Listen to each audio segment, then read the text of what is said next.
Hoje vamos falar sobre o diagnóstico de herpes simples.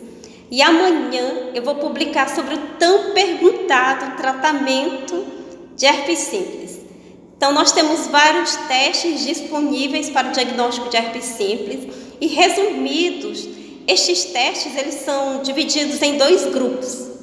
Nós temos os testes de detecção direta do vírus e nós temos as sorologias.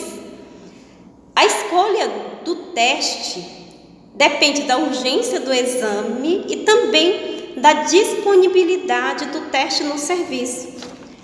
Doutora, e quais são os testes para a detecção direta do vírus que estão disponíveis?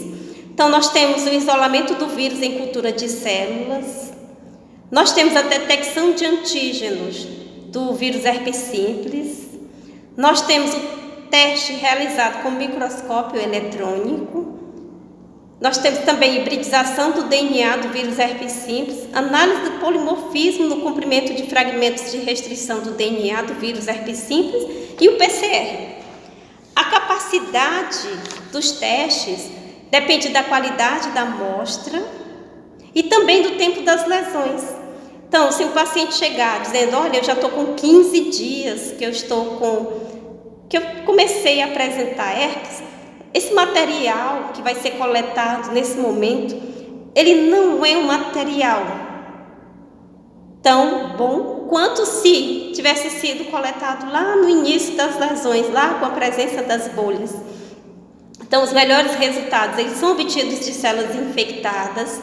Então, nós devemos coletar material das lesões infectadas com suave de algodão ou dacron e nunca usar alginato de cálcio, porque ele destrói os vírus.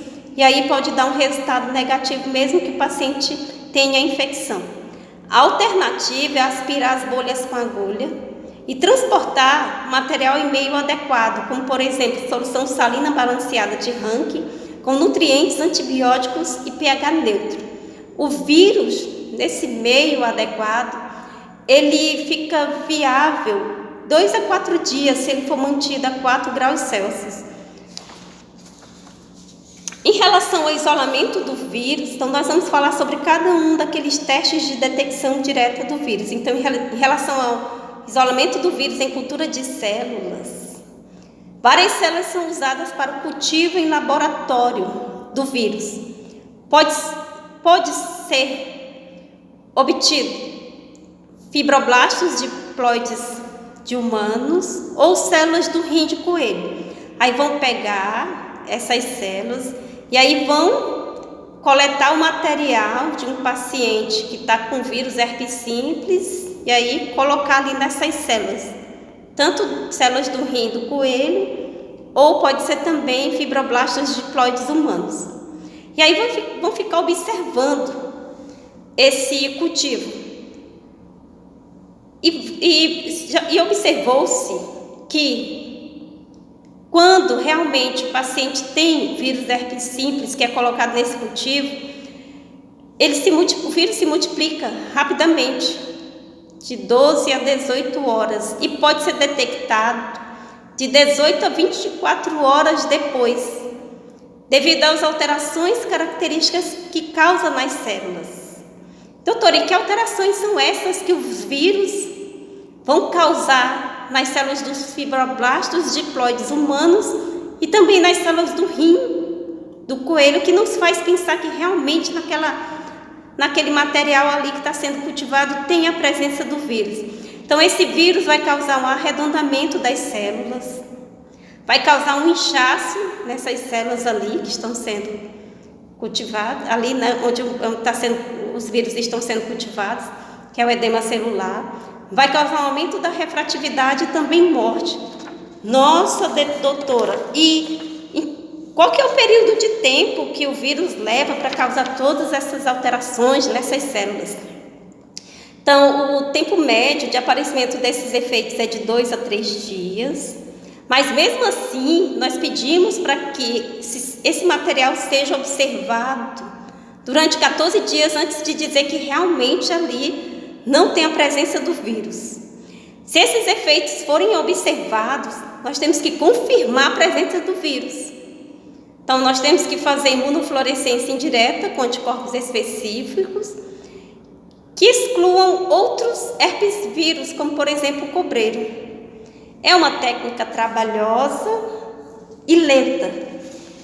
E o isolamento permite identificar o vírus herpes simples quando ainda se observa bolhas 2 a 3 dias e se extingue depois que aparecem as crostas, que nós chamamos os cascões. Então, como eu falei, aquele paciente que chega dizendo, não, há 15 dias eu tive aqui, eu queria fazer um teste, então o isolamento do vírus, ele não deve ser realizado nessa ocasião, porque o ideal é quando nós estamos observando as bolhas ali, ir lá com a agulha, retirar o material para fazer o isolamento do vírus em cultura de células, né? E quando o paciente chega para fazer esse teste, que ele já está com os cascões, já não é mais possível fazer esse isolamento. Um outro teste que pode ser realizado é usando o microscópio eletrônico. Ele é um teste que tem sido menos usado, é um teste rápido. Por que ele tem sido menos usado? Devido à baixa sensibilidade, à especificidade e também o alto custo do equipamento. Outro teste que pode ser realizado é a citologia esfoliativa. Então, as lesões tanto da mucosa e da pele, elas são esfoliadas e as células obtidas são submetidas à técnica de Papa Nicolau. Células grandes ou gigantes com vários núcleos, mais inclusões no núcleo, são sugestivas de infecção pelo vírus herpes simples. É um exame que tem baixa sensibilidade, pode ser difícil diferenciar se a infecção é por vírus herpes simples, ou se é por cobreiro, ou se é por citomegalovírus, mas a vantagem desse teste é a rapidez, que é um teste que pode ser realizado ali de 2 a 3 horas. Pode ser usado também o PCR do DNA, né, do vírus herpes simples, é um teste é um método extremamente específico e o resultado é disponibilizado de 4 a 48 horas. Como eu falei, nós também temos as sorologias, e aí nós temos o ensaio proteína específicos e o ensaio de Hershey-Blot. Doutora, aproveita e fala um pouquinho sobre a grávida que tem o vírus herpes simples, certo? Eu vou começar a falar um pouquinho aqui nesse vídeo e eu vou continuar este assunto quando eu falar um pouquinho sobre o tratamento. Então, a maioria das transmissões da mãe para o filho ocorre por contato direto com as lesões da região genital. O risco de transmissão durante a primeira infecção é de 20% a 50%. Apesar de raro, metade das gestantes e crianças com herpes disseminada morrem, ou seja, herpes disseminada é raro, mas metade das grávidas e das crianças que têm herpes disseminada, elas podem morrer e elas podem apresentar lesões graves, febre e a grávida complicações na gravidez. Interessante aqui citar também que o movimento através da placenta de imunoglobulinas ocorre no último trimestre, protegendo o RN de patógenos durante o parto. Então, dessa forma, a ocorrência no último trimestre de gravidez causa baixo risco, a recorrência no último trimestre da gravidez causa baixo risco de infecção ao recém-nascido. Desejo a todos vocês uma excelente semana, um grande abraço e eu vou continuar aqui à inteira disposição.